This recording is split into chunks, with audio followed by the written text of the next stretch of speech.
we seem to be disappointed. Can you educate us? Can you tell us something about good thing about this crypto digital assets? All right. Thank you so much for that question. I've been waiting for that actually. Now, when you talk about online business is basically a kind of business that doesn't exist, in the confines of an office or maybe in a conference room, or you have to do one-on-one meet with people. It's basically online.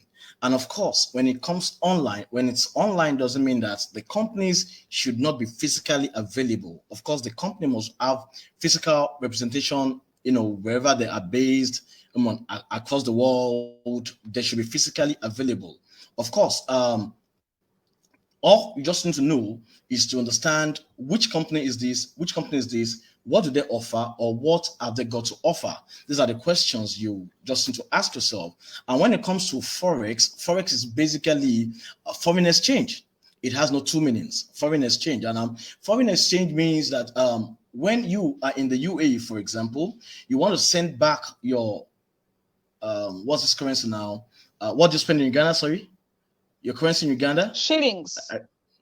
Okay, you want to send back your Ugandan shillings back to Uganda. You have got some dirhams in your hand. What do? You go to the exchange, Al Money. What do? You give them your own dirhams, and they send for you some shillings into your local account in Uganda.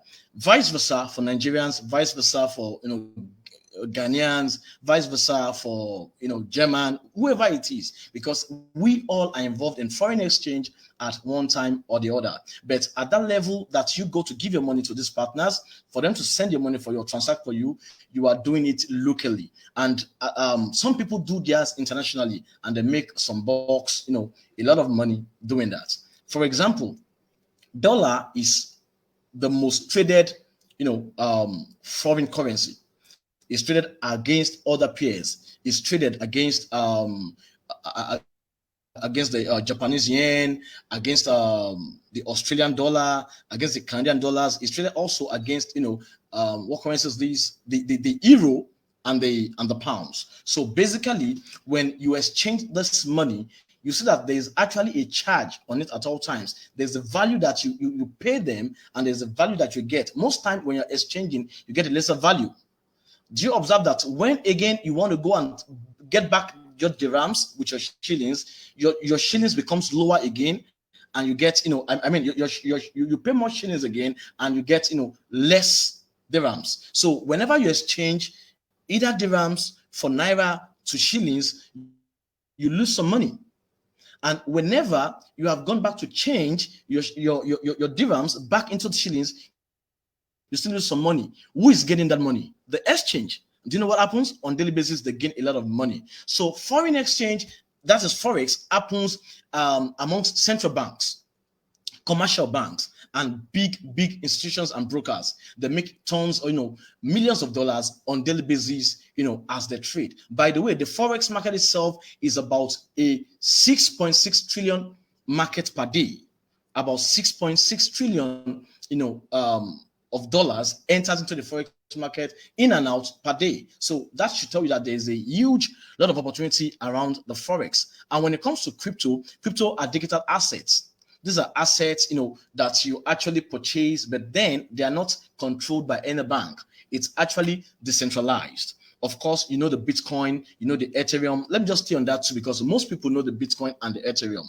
So these are projects that were created by someone, and of course, no one has control over them unless they're not a good project, unless they're not a genuine project. Let me just use that word. So what's now, Miss Christian was asking the other time, how do you know which one to go for? It's all about knowledge. Cryptocurrencies, Forex, other online investments, even stocks and shares. When you want to buy them, you just don't buy them by yourself. You go to a broker. And what does the broker do? They begin to help you buy this asset. Now, let me just tell you this now. See, online investments are just like the shares and the stocks that our fathers have in those days. Talk about the 90s, talk about the 2000.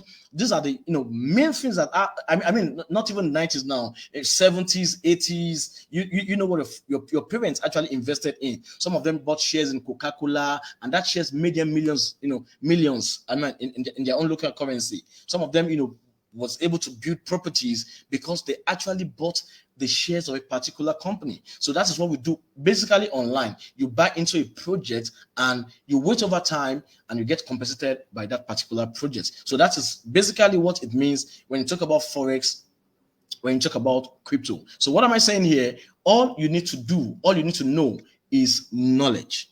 Knowledge. All that made money online, whoever made money offline, whoever made money in their own business, all they had was knowledge. That is what you and I don't know. They know those things, and that is why they have actually made that much money, that much success.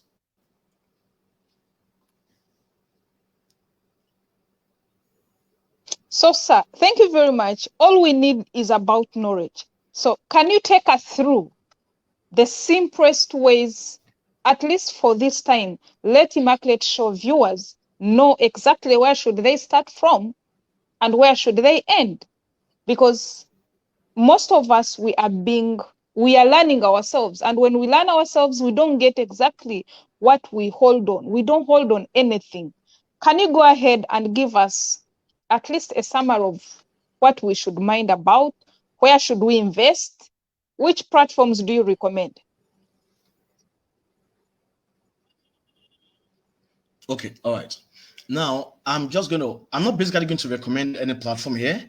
And for the beauty of the show, I'd like to do a disclaimer now.